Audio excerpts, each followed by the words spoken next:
Buenas tardes y bienvenidos todos a Encrucijada Pagana. Mi nombre es Carlos Sánchez y junto a mi compañera Baelia. Buenas tardes, Baelia. Buenas tardes. Y junto a Lidia Xoló. Buenas tardes, Lidia. Buenas tardes. Otra tarde aquí contigo. ¿Cómo estás? Bien, muy bien. ¿Lista para el viaje? Sí. Un viaje chamánico, nunca mejor dicho. Bueno, pues nosotros tres seremos los encargados de guiaros por estos senderos. Bueno, buenas tardes a todos y bienvenidos. Buenas tardes a nuestra amadísima Eris. Esta semana, como comentaba Carlos, vamos a seguir con el tema del chamanismo desde una perspectiva más histórica y más enfocada al área europea. Además de esto, repasaremos un poquito la historia del doble en las culturas europeas, para quien no sepa de lo que es, y daremos un repaso a la agenda pagana. Así que, queridos oyentes, acomodaos y continuad escuchando, que estas son las palabras dedicadas a todos vosotros de tres paganos en su peculiar cruce de caminos. Empieza la aventura.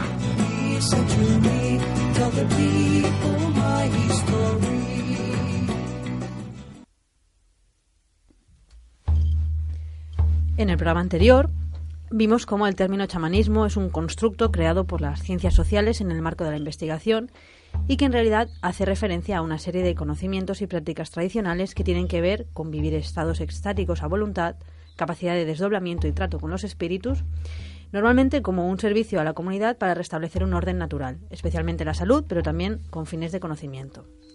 Hablamos también que aunque el chamanismo se sitúa en poblaciones originarias, otras culturas más complejas conservan rasgos de estos conocimientos y prácticas, y es algo que actualmente, desde hace algunos años, se está estudiando en referencia a la historia de Europa.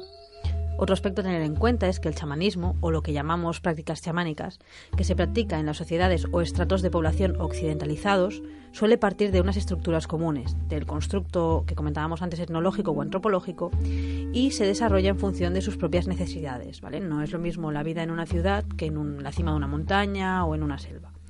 Pero, pues que viendo el nicho de mercado, en muchas ocasiones se ha falseado esta información y se ha perjudicado a los pueblos originarios que conservan tradiciones chamánicas propias cuyas raíces son realmente ancestrales. En el programa de hoy vamos a preguntar a Lidia cómo es la práctica de técnicas chamánicas en una ciudad hoy en día y luego pues veremos estos rasgos chamánicos en la historia de la cultura europea. Para esto vamos a seguir el autor que comentábamos el año pasado, la semana pasada, estamos todos de acuerdo en que nos gustaba mucho, que es Claude Lecoté. Como comentamos también la semana pasada, los enteógenos y la religión los trataremos pues en otro programa porque pues, no podemos dar tanto contenido en uno solo. Exactamente. Bueno, buenas tardes, Lidia. Buenas tardes. Bueno, pues... Empezamos con la primera pregunta. Venga. ¿Por qué hacer un curso de chamanismo? Bueno, hay bastantes razones. Por ejemplo, porque nos ayuda a reconectar con nuestra esencia espiritual, con nuestra alma, y así recuperar pues pleno poder sobre nosotros mismos, saber en cada momento qué nos está pasando, por qué y qué hacer al respecto. Entonces, pues además del propio crecimiento personal, que es básico, pues también nos ofrece sanación. Hay técnicas chamánicas de sanación, como podría ser la recuperación del animal de poder, las extracciones, la recuperación de pedazos de alma, etcétera, que son muy efectivas y que nos hacen estar más presentes y sentirnos pues más completos, con plenas capacidades para enfrentarnos a nuestro día a día. También nos sirve para poder modificar los patrones estancados de conducta que vamos repitiendo y que son perjudiciales y para poder cambiarlos de manera positiva, ¿vale? Entonces también tenemos las técnicas de adivinación, que también nos puede dar información sobre qué aspectos deberíamos reforzar y qué otros deberíamos intentar mitigar o cambiar para poder avanzar espiritualmente pues hacia una vida más llena. Porque no olvidemos que cambiando nosotros mismos podemos afectar y cambiar nuestras propias realidades. ¿Y a estos cursos quién puede acceder? Bueno, pues cualquiera que tenga un interés serio en el tema. ¿Y son compatibles con otras creencias? Porque claro, habrá mucha gente que irá a estos cursos con unas determinadas ideas o unas determinadas creencias predeterminadas, ya sean paganas o no. A ver, intento hacerlo un poquito más light, ¿vale? Entonces sí que tienes que tener unas creencias un poco animistas, o sea, sí que tienes que partir de la base de que todo está vivo, que las plantas están vivas, que hay espíritus en otras realidades para poder contactar con ellos. A partir de aquí ya no es necesario que creas en divinidades o que creas en ángeles o en puñetas varias. Perdón la expresión, pero... Tranquila, adelante. Es simplemente esto, tener un poquito de sensibilidad hacia un mundo que está vivo.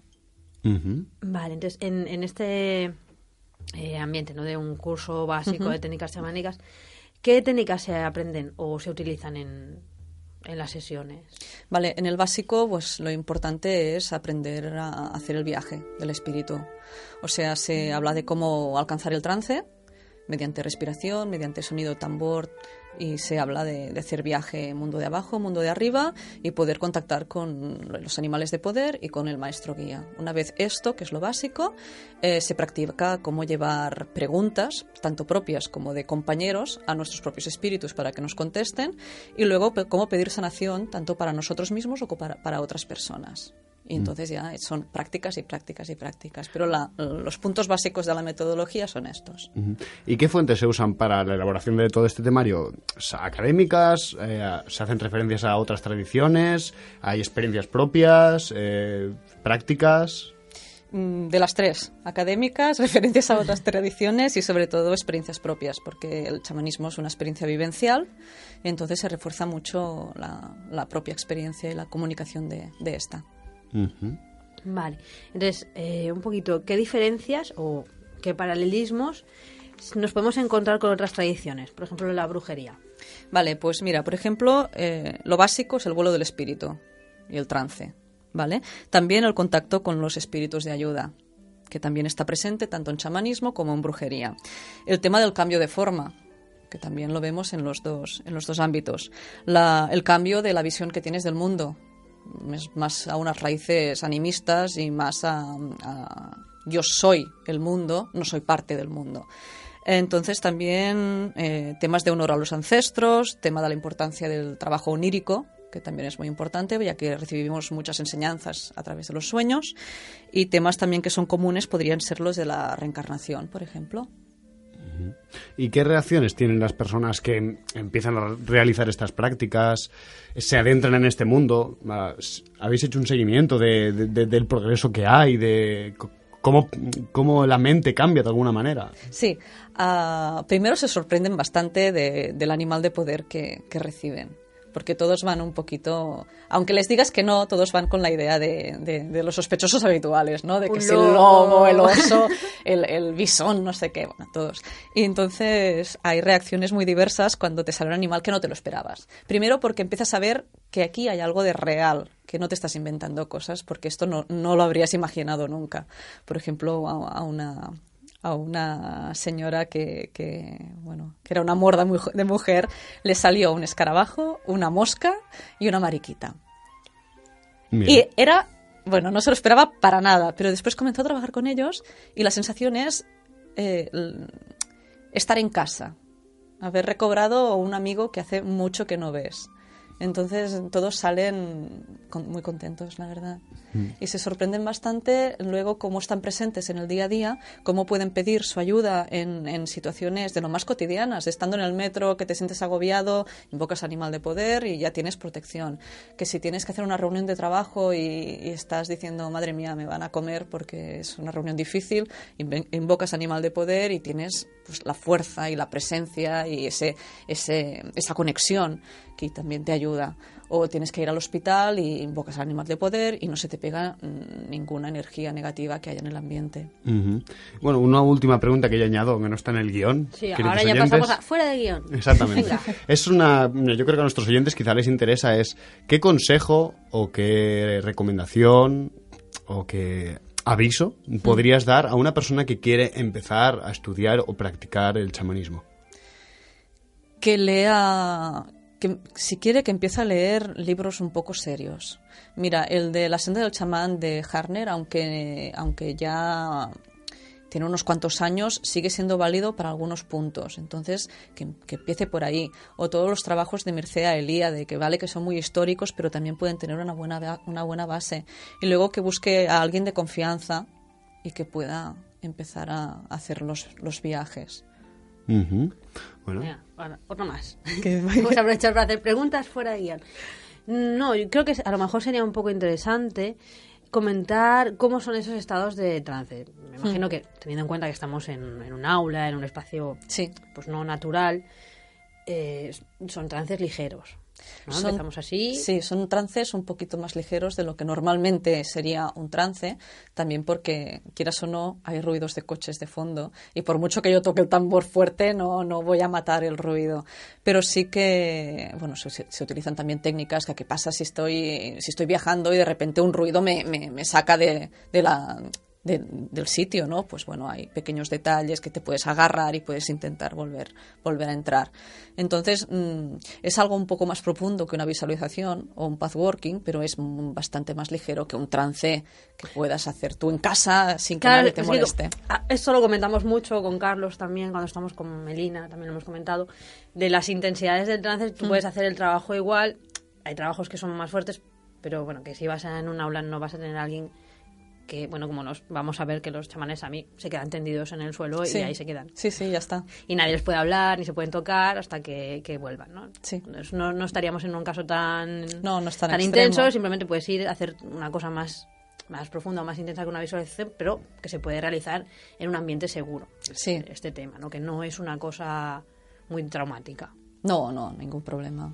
A ver, si ya son trabajos de recuperación de alma o son trabajos de extracción, pues sí que requiere un poquito más de concentración y un lugar un poco más tranquilo, porque sí que requiere un grado de trance ya un poco más profundo. Vale, lo que también me imagino que debe haber removidas y lloreras. Sí. Sí, sobre todo cuando se trabaja con los guías, que a veces puede aparecer algún ancestro. Y bueno, en el último taller, pues una señora se le apareció su padre y tenía unos problemas abiertos con él. Entonces, esto le sirvió para empezar a cerrar, pero costó, claro. Claro, no, más que nada, si estamos pensando en hacer un curso o en hacer, pues asistir a unas clases o a un taller, pues que hay que estar preparado. Estas cosas cuando vienen hay que dejarlas que salgan. Sí, bueno, hay que tener en cuenta un par de cosas. Primero, que se van a remover cosas, pero que tú vas a tener herramientas para solventarlo y que vas a salir fortalecido. Y después que requiere una práctica. Tú no puedes ir a un curso, vale, ya tengo el animal de poder, yujú, ya está. No. La relación con el animal de poder o con el maestro guía es una relación de trabajo, ¿vale? O es una relación como de amistad. Vale que sí, que yo podría estar sin llamar a un amigo y que no pasaría nada, ¿no? Pero las relaciones se tienen que cuidar. Y en estos casos más. Y cuanto más das, más tienes. Bueno, pues muchas gracias, Lidia, la verdad. Muy interesante todo lo que nos has dicho. Y bueno, Baelia, creo que pasamos ahora al chamanismo histórico en Europa, ¿no? Sí, vamos a ir ahí, ya abordamos la parte esta más histórica. Viajamos por el viejo continente otra vez en busca de los chamanes, ¿vale? Bueno, vamos a comentar. Cuando anunciamos el programa sobre chamanismo en Europa, hablamos de los Sami, ¿vale?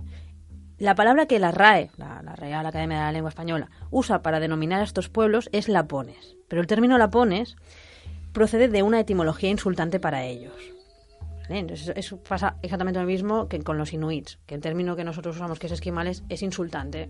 Creo que inuit significa, esquimal significa comedor de carne cruda, y la palabra de la que deriva el término lapón es algo así como andrajoso, que viste pobre y así. Entonces, obviamente ellos se llaman a sí mismos samis.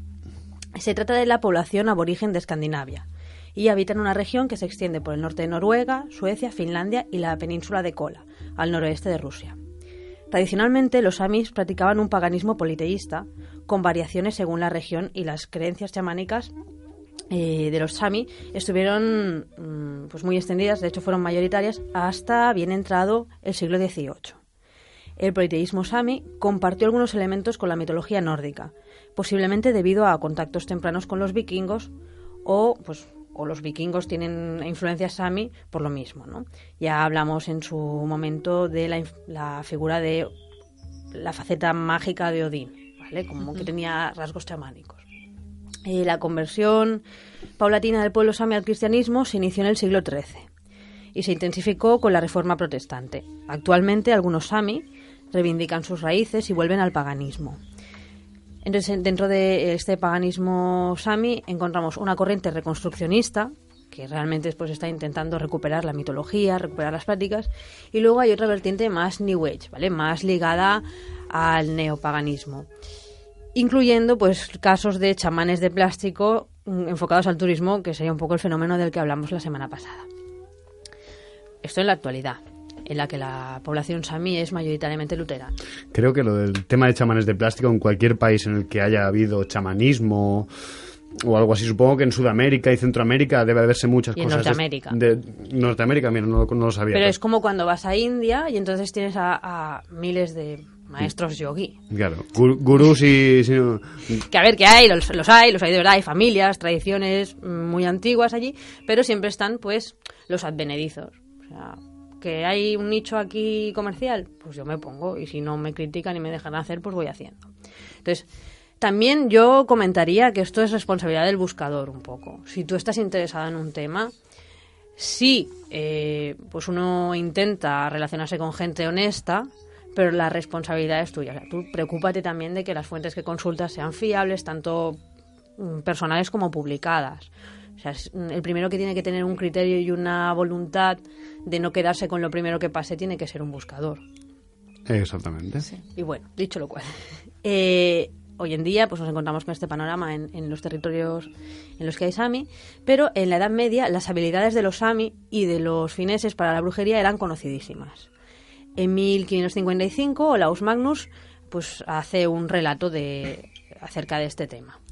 Dice Olaus Magnus: cuando alguien quiere saber dónde se encuentran sus amigos o enemigos, aunque diste de ellos 5 leguas o incluso 1000, le pide a un sami o a un finés experto en este arte, la magia, que le informe al respecto. Acompañado solamente de su mujer, el mago acude a su vivienda y golpea con un martillo una rana o serpiente de bronce, puesta sobre un yunque de la forma prescrita, y balancea el martillo en todos los sentidos, murmurando fórmulas mágicas. Cae rápidamente en éxtasis y al cabo de poco está yaciendo como muerto. Durante este tiempo, la mujer que lo acompaña vigila atentamente que no lo toque ningún ser viviente, ni siquiera una mosca o un mosquito. Por la fuerza del hechizo, el espíritu de este hombre es llevado por el diablo y, como prueba de que ha cumplido su trabajo y transmitido su mensaje, trae de su viaje a lo lejos un anillo o cuchillo que entrega a su cliente, a quien proporciona también las informaciones pedidas. Bueno, pues vamos a encontrar testigos de esta clase de encargos en los siglos XVI y XVII, e incluso en el XVIII y principios del XIX. En el estudio sobre el doble, Claude Lecoté escribe: la presencia del chamanismo en nuestras culturas y su mayor aportación, la creencia en un alma plural, podría no ser una importación. Podría haber existido aquí mismo antes de aquellas invasiones, a las indoeuropeas, se entiende, y haber sido absorbido por los invasores, e incluso luego en las formas de religión que se fueron desarrollando poco a poco. Por supuesto que el chamanismo, tal como sobrevivía en la Edad Media, no es ese, sino tan solo restos que resurgen en forma de temas o motivos legendarios que coinciden a menudo con datos procedentes de la cuenca mediterránea, como el tema del descenso a los infiernos. Vale, entonces aquí nos encontramos con este tema. Por un lado está en las zonas fronterizas con los sami, hay una influencia recíproca entre las religiones paganas y las prácticas chamánicas o las creencias chamánicas, pero lo que comenta Lecoté es que dentro del propio territorio europeo, por debajo o de una manera más antigua o coexistiendo con las religiones politeístas, habría ya de por sí unas estructuras, unas creencias y unas prácticas chamánicas bastante conocidas y que habrían llegado hasta más cerca de lo que normalmente solemos creer. Bueno, aquí me gustaría hacer un pequeño inciso, ¿no? Como el tema de... Creo que hablamos la semana pasada en el tema de la relación de los cultos más mediterráneos, como el de Dioniso, los misterios de Eleusis y demás, con el tema del chamanismo, una relación que puede haber. Y yo aquí no me gustaría hacer hincapié en el hecho de que incluso entre celtas el viaje al inframundo es un tema recurrente, entre germanos, todas las mitologías lo tienen, pero además todas de alguna manera tienen alguien o un personaje, ya sea real o mítico, que lo hace. Sí, o sea, creo que lo comentamos cuando hablábamos de Mesopotamia, que en el descenso de Inanna era el descenso a los infiernos más temprano dentro de una religión pagana, o sea, ya considerada estructurada con religión, pero que en sí las primeras creencias que hablan de un descenso a los infiernos pues tenían este cariz chamánico. Sí. Totalmente. Bueno, lo que Lecoté hace es ahondar en este fondo pagano para descubrir las raíces de la creencia en el doble, es decir, la creencia en la posibilidad más allá de un viaje extático entendido como una visualización, sino de que se podía materializar el doble fuera del cuerpo, incluso a grandes distancias y bajo apariencia zoomorfa. Lecoté se basa principal, pero no exclusivamente, en la literatura de los antiguos escandinavos, donde se conservan mejor los mitos, cultura, etcétera, de los germánicos del norte. Y entonces va mostrando distintos conceptos sobre lo que ha llegado hasta nosotros bajo la denominación de alma.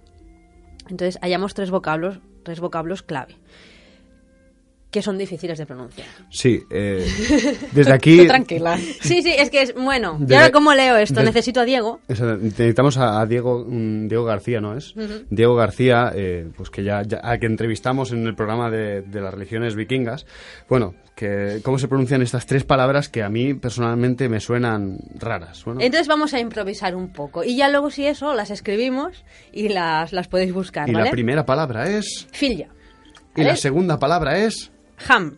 Se escribe H-A-M-R. Y la tercera palabra es... H-U-G-R. Uk. Bueno, Bueno, pues vamos allá, que con las descripciones es más sencillo de entender. ¿qué es la ¿vale? filia, Noelia? La filia, que yo creo que de estas tres concepciones del alma es la más conocida, significa literalmente la seguidora, ¿vale? Sería el doble espiritual, el otro yo, que puede ser un amigo o enemigo. La filia de otro puede interactuar con uno mismo y con otra filia. Una persona puede tener una o varias. Este doble espiritual está vinculado al individuo o también puede estar vinculado a una familia o clan y se le atribuyen funciones tutelares. Cuando la filia ataca a otra persona, provoca somnolencia y puede abandonar a su poseedor mientras duerme. En algunas sociedades se considera que la filia puede tomar forma de animal o de un familiar humano. O sea, por ejemplo, yo veo un pariente mío y resulta que no es mi pariente, es mi filia con esa apariencia, ¿no? Entonces, en estas ocasiones en que la filia toma forma de animal o de familiar, se le otorga más corporeidad, que esto sería la característica más propia de Ham, del siguiente estadio del siguiente concepto de alma, ¿vale? El Ham sería un doble físico ligado como la filia al sueño, al trance y capaz como la filia de desplazarse, ¿vale? Entendemos por el viaje chamánico. Pero el Ham puede actuar además físicamente. Sería una parte del alma que permanece sujeta al cuerpo hasta su total destrucción, cosa que lo emparenta con el espíritu óseo del chamanismo del que hablaremos después. Cuando el Harm viaja, corre el peligro de no poder reintegrarse a su cuerpo, especialmente si su poseedor es molestado o le hablan, pues, lo que sería que te sacaran bruscamente del trance. Como prueba de la corporeidad del Harm, encontramos el hecho de que si se marca en sus viajes, o sea, si alguien le hace una herida, por ejemplo, pues aparecerá igual en el cuerpo del propietario. ¿Vale? Pues esto con heridas, con marcas, con señales. El Harm puede adquirir rasgos zoomorfos también e interactuar con otros Harm. Se supone que solo alguien con el don de la visión los puede percibir, pero sin embargo ellos pueden dejar marcas en el terreno, pisadas, huellas, etc. De nuevo, esto nos remite al mundo del chamanismo, por ejemplo, a la tradición de los chamanes húngaros, de luchar entre ellos 3 veces al año o cada 7 años bajo formas de caballo, toro o llama. También se da en relatos de licantropía y en las luchas de los Venandanti, ¿vale? De los Venandanti y las brujas, que también hablaremos un poquito más adelante de ellos. La capacidad está de proyectar al doble y hacer guerras pues por conservar las cosechas, por la fertilidad de la tierra, etcétera. Cuando has dicho forma de llama, te refieres a fuego, ¿verdad? No, animal. Animal. La llama... A ver, piensa que estamos hablando de húngaros. Sí. ¿Son húngaros? ¿En Hungría hay llamas? Yo creo que eso es más bien... Qué momento... O sea, Hola, Eris. Es que en Hungría hay llamas. Es que me he imaginado una llama o la que hace, ¿no? Sí. Claro, en Hungría... Y yo creo que no hay llamas en Hungría. Juraría que no las hay. Diría que son más bien Sí, sudamericanas. es verdad. Yo creo que llama se refiere a fuego, ¿no? Sí, será de acuerdo, forma de de acuerdo. llama. El matiz es importante. En Hungría... O puede ser una mala traducción también, ¿eh? También. Puede ser un Sí, supongo animal que... de carga... Sí. Sí. En fin, en forma de animal. En Así forma- nos quedamos, animal, ¿vale? sí. Los Venandanti... Bueno, ahora lo veremos más adelante. Es que imagino una llama luchando contra un toro y lo he visto desigualado. Desigual. Lo he visto desigualado. Vale, bueno, para no perder el hilo. La filia sería... tendría menos corporeidad y el harm sería más corporal, sería tú lo verías como un animal al que podrías tocar, ¿vale? O como una persona a la que podrías tocar.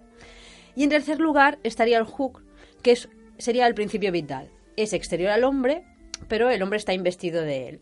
Entonces es este principio vital el que anima al harm para el viaje, ya sea un viaje que se realiza en beneficio de uno mismo o en beneficio de un tercero. Este principio vital no pertenece al hombre, pero se manifiesta directa o indirectamente en él. Sería como la vida, así como si tú fueras como el aliento vital. La chispa de la creación. Exacto. Bueno, según Lecote, estas concepciones del alma eran comunes y conocidas hasta la Edad Media. Esta mentalidad de fondo sería también la explicación de algunos casos de teramorfismo, como ya lo hablamos en el programa de licantropía, el cual, pues, el caso más conocido de esto sería el de los licántropos, incluyendo los hombres lobo, pero también los hombres oso. Entonces tenemos manifestaciones del culto totémico, que como nos aclaraba la semana pasada Lidia, sería la creencia en que una tribu o clan desciende de un animal, y también en contextos de iniciación ritual en hermandades de guerreros. Otro fenómeno que podría relacionarse con el chamanismo en la Edad Media es la caza salvaje. También hicimos un programa en sus diferentes versiones. Recordamos que la caza salvaje es un cortejo espectral liderado por una figura femenina o masculina y puede estar formada por entidades feéricas, espíritus de difuntos y en general almas descarnadas, no solo de muertos, sino también de aquellos que son capaces de proyectar el doble. Las brujas, en este aspecto, acuden a la llamada sobre animales o en forma de animal. En ocasiones la llamada es una reunión y en otras pues una batalla, que era lo que pasaba con los Benandanti y con los chamanes húngaros. Las brujas de la Edad Media tenían la capacidad, entonces, suponemos, de proyectar un doble zoomorfo o de tener animales asociados, que podríamos poner en relación pues con lo que comúnmente conocemos como los familiares de la bruja. La relación de la bruja con el animal asociado es similar a la de algunos chamanes con su tambor, por ejemplo, al que consideran un medio de transporte a otra realidad. Y en otros relatos pues también se les considera una montura. Los animales asociados o familiares pues presentan al mismo tiempo paralelismos con los animales de poder, de los que por ejemplo hablaría Harner. Bueno, y ahora hacemos una breve pausa musical para dejar respirar a Baelia. Gracias. Y en breve volvemos con un tema muy interesante que es el alma ósea.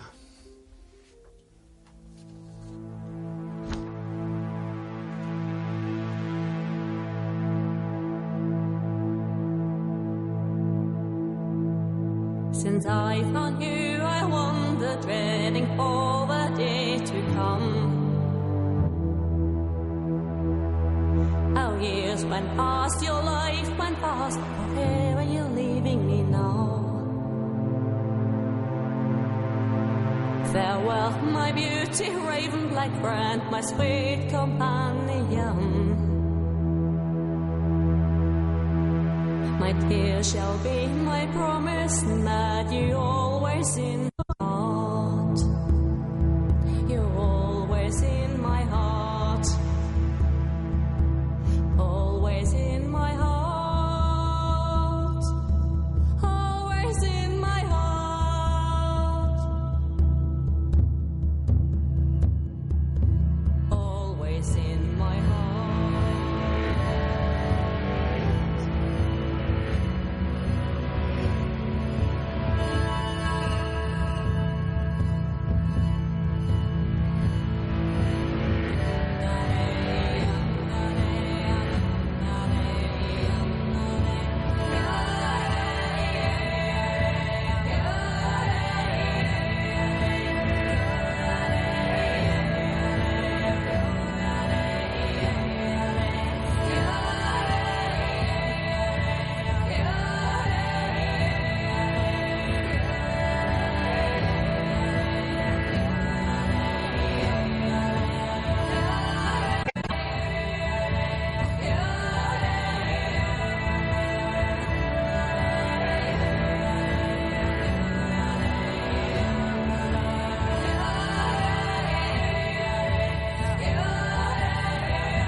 Y volvemos después de esta pausa con el grupo Hagalas Rune Dance, o como demonios se pronuncie, para un tema que la verdad a mí me ha llamado mucho la atención mientras lo redactaba Baelia, porque lo ha redactado ella, seamos sinceros, que es el alma ósea. Explícanos, Baelia, ¿qué es esto del alma ósea?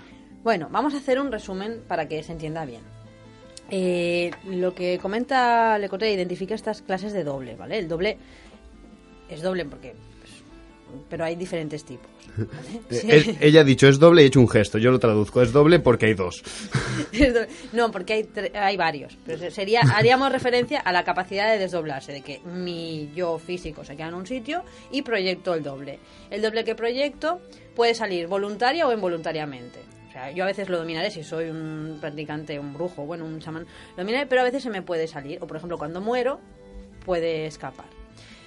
El concepto plural del alma es contrario al concepto cristiano, ¿cómo te diría yo? Al concepto cristiano que llegó a cristalizar, porque también encontramos cuando uno investiga diálogos, textos de cristianos que se planteaban sobre esta naturaleza del doble. Y también hay historias del doble, pero hay que buscarlas un poco más. A modo de curiosidad, yo diré que la creencia del doble normalmente se tiende mucho al ámbito germánico, al ámbito más céltico incluso, pero no olvidemos que en el mismo ámbito romano y ámbito griego existe el daimon, existe el genius o la Juno, que es en caso de las mujeres.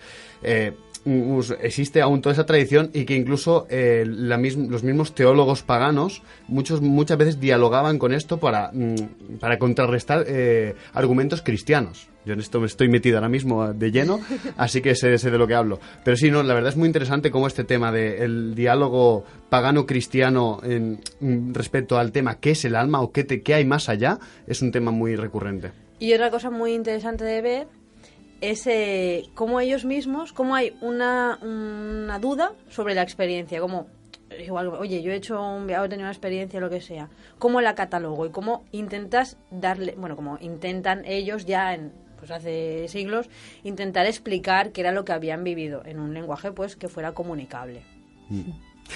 En esto del tema del daemon que decías, hay un libro de Kaylin Matthews, que hablamos de ella el otro día, sí. Se llama Daemon Lover, y está muy bien por el tema del amante feérico o del daemon.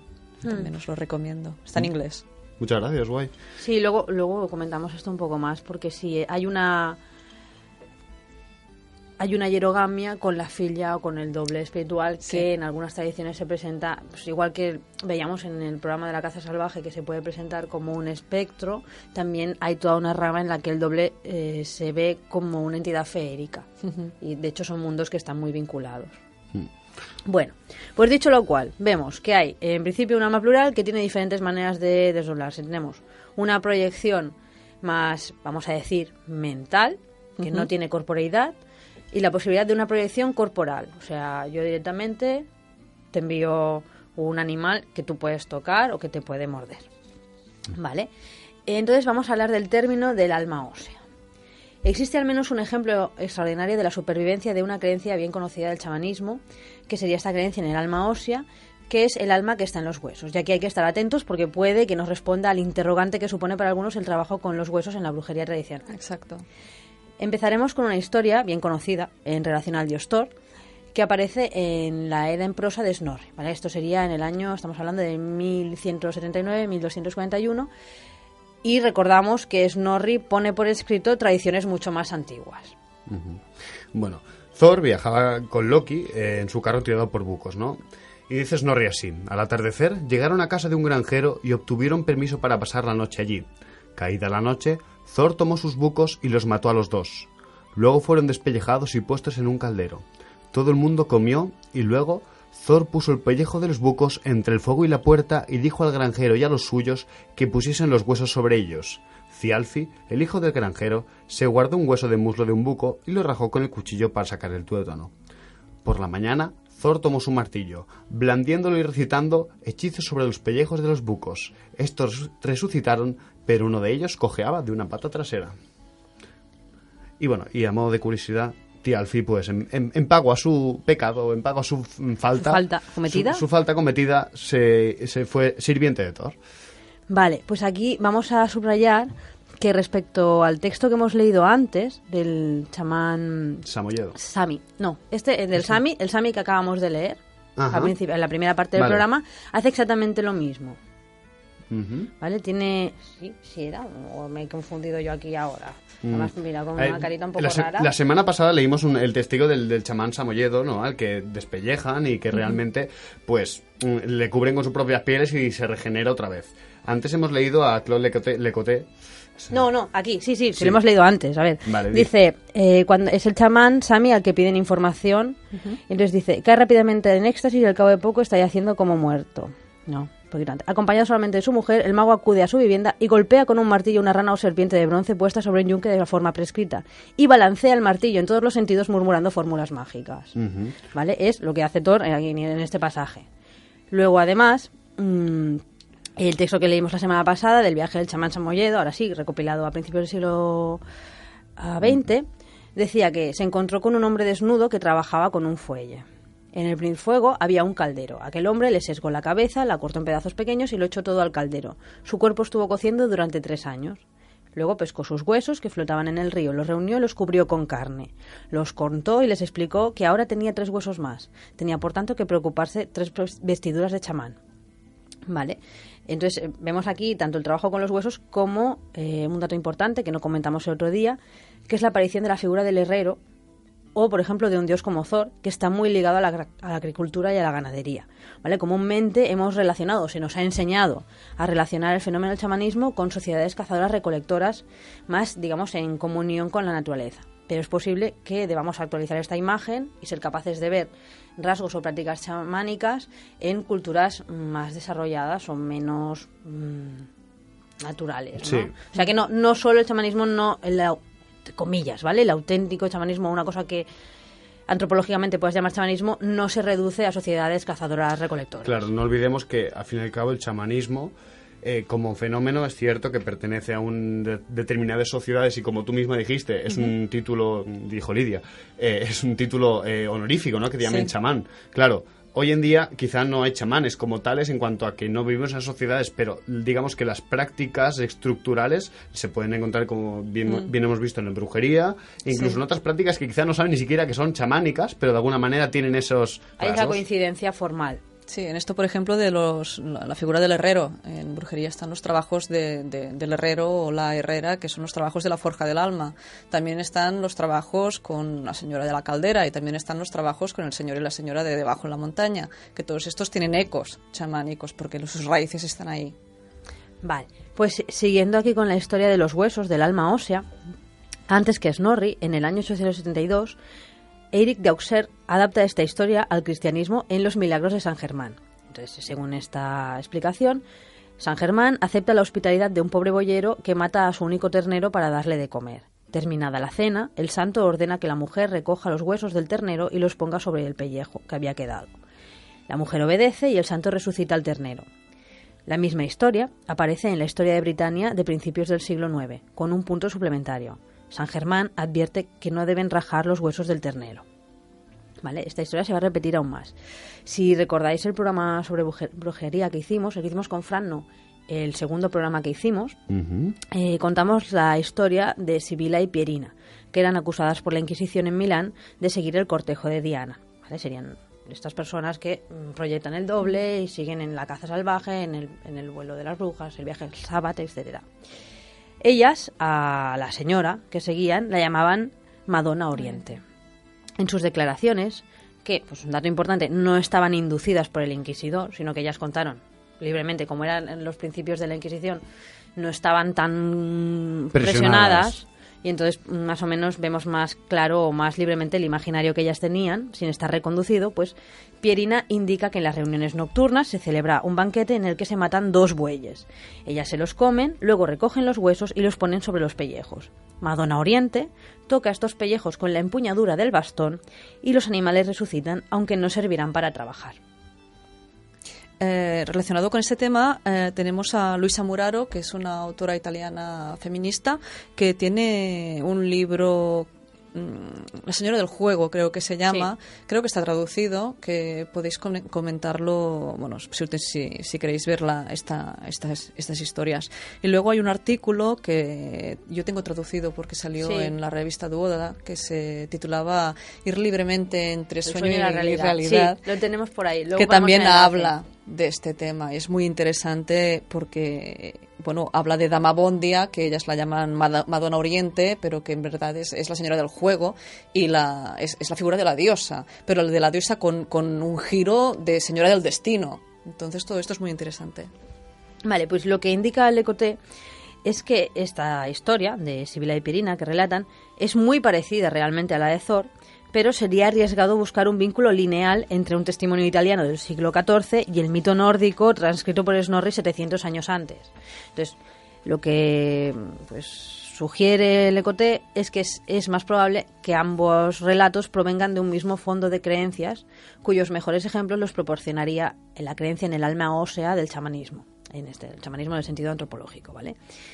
Aquí lo que encontramos es que los pueblos turco-tártaros y siberianos, por ejemplo, consideran que el alma inferior reside en los huesos. Incluso los animales tienen una alma en los huesos y por eso no hay que estropear ningún hueso suyo cuando se los despieza.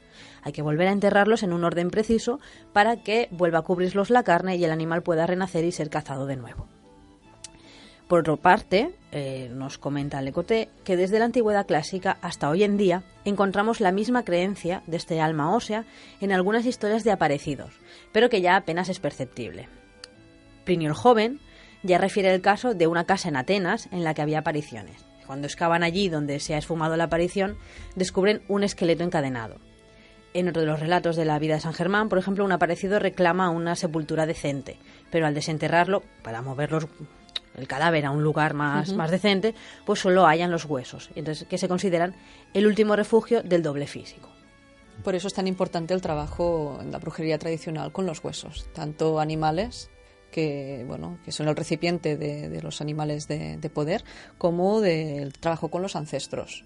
Entonces, evidentemente, cuando trabajamos con un fetiche o cuando trabajamos con un recipiente de espíritu, para que cuando vienen a visitarnos los ancestros puedan tener un lugar, una casa donde enraizarse mientras estamos trabajando con ellos, pues se utiliza pelo o uñas. Si tenemos huesos del difunto, pues aún mejor. Evidentemente esto no lo podemos tener, entonces ya se dan fórmulas alternativas como lana roja, y si es de tu misma sangre, pues una gota de tu sangre o una uña o un poco de pelo tuyo, para establecer este vínculo. Entonces se crea un recipiente donde el espíritu puede residir mientras están con nosotros. Y sobre estas historias que estamos viendo sobre los huesos que se cubren de carne y vuelven a la vida, Clarissa Pincolles también tiene ya lo sabes. Bueno, sí, pero hay que comentarlo aquí en público, la historia de la huesera, me imagino. Exacto, sí. Que está la de la huesera, que creo que hace exactamente lo mismo. Hace lo mismo. Reúne huesos, los pone sobre la piel. Entonces el hombre, en teoría, empieza a tocar el tambor y canta. Vale, no, son dos historias distintas. Son distintas. Una es la de la huesera, que está basada, o ella sitúa en Mesoamérica, exacto, en México, y lo que hace es juntar huesos, si no me equivoco, de lobo. Sí. Y cuando los reúne, y eso creo que es un relato más literario de ella. Sí, yo estoy hablando del de la mujer esqueleto, exacto, del pescador que pesca a la mujer que está hecha de huesos y al principio huye porque le tiene miedo, pero después la cuida, canta y la mujer vuelve a la vida. Y esa es una historia inuit, precisamente. Sí. Lo que uno aprende escuchando en la radio. La cuestión es, aparte a modo de curiosidad, me gustaría decir que esto de que en una casa donde hay gritos y cosas raras, apariciones y demás, con el tema de los huesos, oye, esto ha ocurrido hasta hace poco. Esto sigue ocurriendo, sí. O sea, de hecho, pues aquellos de nuestros oyentes que sean aficionados al tema de que les gustan las historias de fantasmas. Iker Jiménez, desde aquí te saludamos. Otra vez. No, pues sí, pues cada 3 días es lo típico. Ellos dicen que normalmente cuando hay fenómenos en una casa o en un edificio o lo que sea, suelen salir cuando hay obras. ¿Por qué? Porque tú remueves allí la tierra y entonces remueves los huesos. Y al remover los huesos tú estás un poco como volviendo a la vida a lo que se supone que quede allí. Exactamente. Bueno, ya se saben los casos de unos... Creo que esto fue en el Metro de Madrid, si no recuerdo mal. No, en el Metro de Madrid no, en la Diputación de Granada. Creo que la cuestión es que se escucharon unos gritos y detrás de la pared donde escucharon los gritos se encontraron huesos. Sí. No sé si recuerdo Creo que sí. No recuerdo el lugar exactamente, pero la cuestión es que es un hecho que se puede comprobar. Vale, pues a ver, sobre el chamanismo y tal. Queda comprobado que nosotros hacemos un poco, que Encrucijada Pagana es un poco un puzzle, ¿vale? Este tema teníamos que tocarlo más bien a avanzada la temporada, porque hemos ido poniendo, digo, por si alguien está escuchando y hay muchas cosas que no sabe a qué hacemos referencia, pues es que teníamos que sentar un poco bases antes para que cuando llegamos a tocar este tema se puedan relacionar entre sí. Sucede muchas veces que cuando miramos un tema, ¿no? Ya sea algo desde la religión romana, el chamanismo, la brujería, la religión germana, cualquier tema, ¿no? Nos vemos que nos remitimos poco a poco a otros. Y claro, esto nos obliga a investigar por nuestra parte, pero también nos obliga a ofrecer la información necesaria para que se entienda. Así que bueno. Claro, también hay un concepto que comentábamos el otro día con Lidia fuera de la radio, que es el tema de, igual que uno tiene que estar automotivado para hacer la búsqueda y tal, cuando un libro o una persona o un curso o lo que sea, no nos puede dar las cosas cerradas. Si yo te digo, el chamanismo es, pongo 2 puntos y te doy un párrafo y de 5 líneas, 10 líneas, 25, las que sea, y lo dejo cerrado, bueno, pues yo me voy a conformar eso de momento hasta que encuentre otra cosa. No puedes parar de buscar. Entonces, ¿qué pasa? Muchas veces cuando realmente estás en un camino de búsqueda de conocimiento o cuando quieres saber de un tema, aunque no sea una cosa espiritual ni de creencia, simplemente porque te interesa un tema, tienes que estar acostumbrado a dejar piezas sueltas o a dejar piezas que más adelante pueden encajar con otra información o que tengan varias lecturas que se puedan superponer. ¿Vale? Pero estamos hablando de chamanismo, sí, pero la definición de chamanismo no está cerrada, toca varios temas, hay que tener un respeto por los pueblos originarios, hay que saber que tampoco es un fenómeno tan extraño en nuestra tierra, hay que ver con qué otras tradiciones se entronca, pues lo que comentábamos, por ejemplo, que nos hemos acostumbrado a ver el chamanismo en un contexto de cazadores-recolectores y no tiene por qué ser así, o sea, realmente culturas más modernas. Sí, es que civilizadas. Más complicadas, sí. No, es que todas tienen con otras sus estructuras, raíces. ajá, pues parten de ahí, o sea, normalmente no tiras todo lo que hay, sí, lo tiras pero no vacías, ¿no? Entonces construyes una capa encima de otra y hay diferentes estratos y diferentes maneras de abordar la lectura de un mito.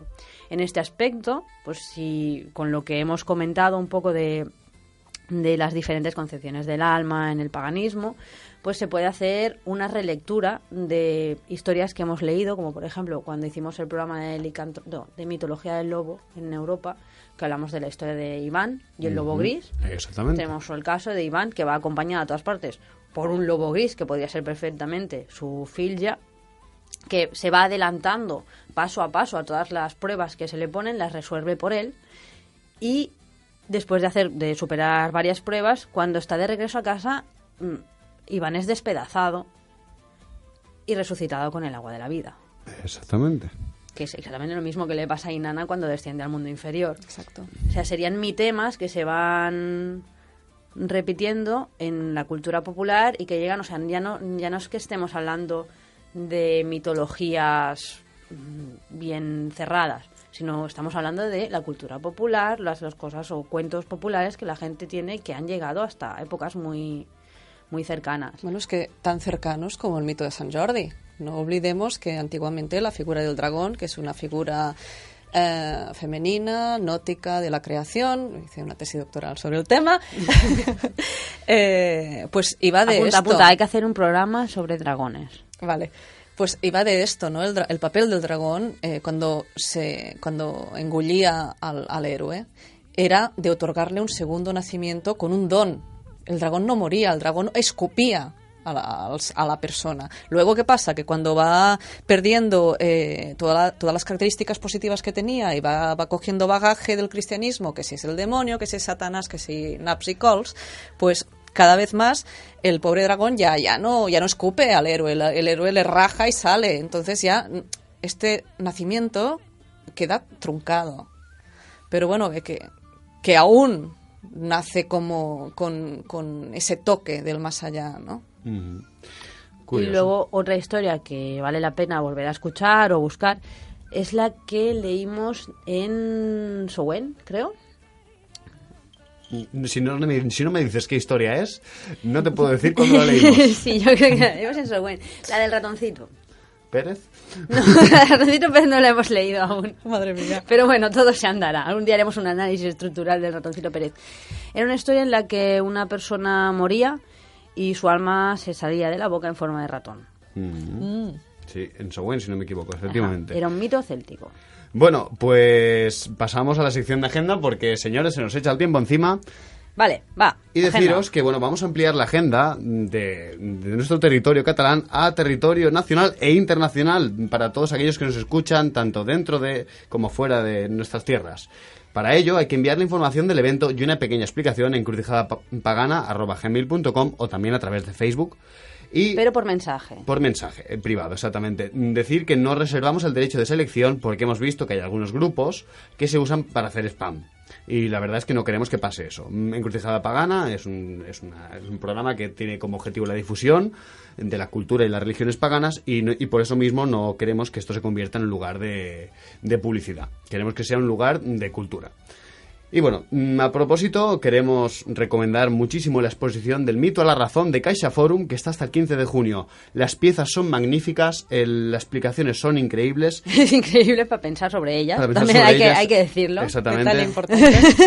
Y la verdad, si no habéis visto, si no habéis podido gozar de la belleza más clásica en primera persona, para introducirse en el apasionante mundo de la arqueología, la verdad es que esa exposición es brutal. Y además está muy bien relacionada, está muy bien explicada. Y si no podéis, porque estáis lejos, podéis hacer la visita virtual a través de la web.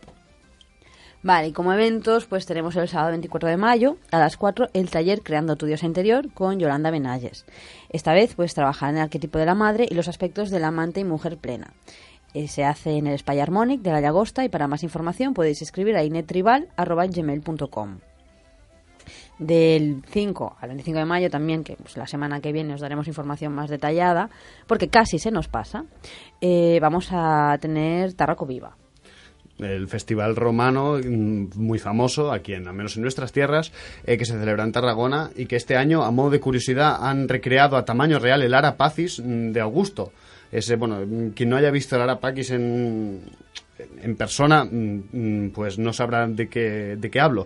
Pero yo, que he tenido el placer de verla en persona, digo que es algo muy grande y que si la han recreado a tamaño real, merecerá mucho ir a verlo.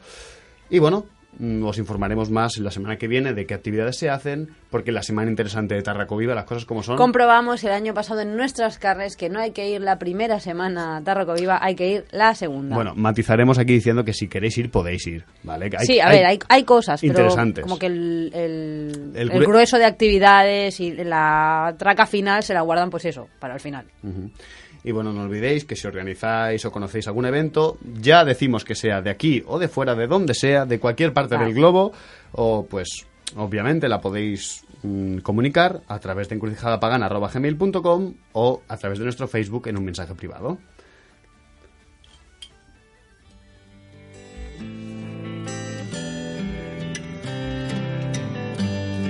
Y aquí termina nuestra misión de hoy y esperamos que nuestro programa haya sido de vuestro agrado porque la verdad hemos hablado de todo. Lidia, la verdad es muchas gracias por tu colaboración, ha sido genial. Y esto de empezar hablando de chamanismo, Sami, y terminar hablando de la Diputación de Granada y los aparecidos, es un largo viaje. Y de llamas. Y de llamas. Húngaros que se convierten en llamas. Sí, la llama que llama. Bueno, la semana que viene anunciaros que hablaremos de druidismo y para ello contaremos con la colaboración de la Hermandad Druida Dunailin. Que ha accedido muy amablemente a ayudarnos y la verdad merece mucho la pena porque no vamos a preparar uno sino dos programas con ellos. En ellos trataremos en profundidad un poquito qué es el druidismo, desentrañaremos un poco qué creen, por qué se practica, por qué es iniciático, por qué los druidas tenían tantos estudios, ¿no? Porque 21 años estudiando que se tiraban los druidas no era poco. Y bueno, como no llega la despedida, decimos adiós. Pues, si nos despedimos ya, desde el equipo de Encrucijada Pagana, agradecemos la labor técnica de Xavi Casas. ¡Xavi, te queremos! Y de Sardañola Radio por acogernos también. Damos las gracias a Eris por su magnánima guía. Hoy Eris ha sacado la llama, pero ya está. Y agradecemos pues a todos los oyentes que nos acompañáis en nuestro cruce de caminos, tanto en directo como online o a través de los podcasts en iVoox. Muchas gracias. No olvidéis que ya que esto lo hacemos por amor al arte, sin vosotros esto no existiría. Y como no, no olvidéis que podéis seguirnos por Facebook, darle un like, decirnos lo guapos o lo feos que somos y enviaros vuestras sugerencias, opiniones, ideas, hechizos de amor, obviamente, a encrucijadapagana@gmail.com. Y bueno, esperamos vuestros oídos el próximo miércoles a las 6, aquí, en Sardañola Radio, en nuestro peculiar cruce de caminos. Hasta pronto.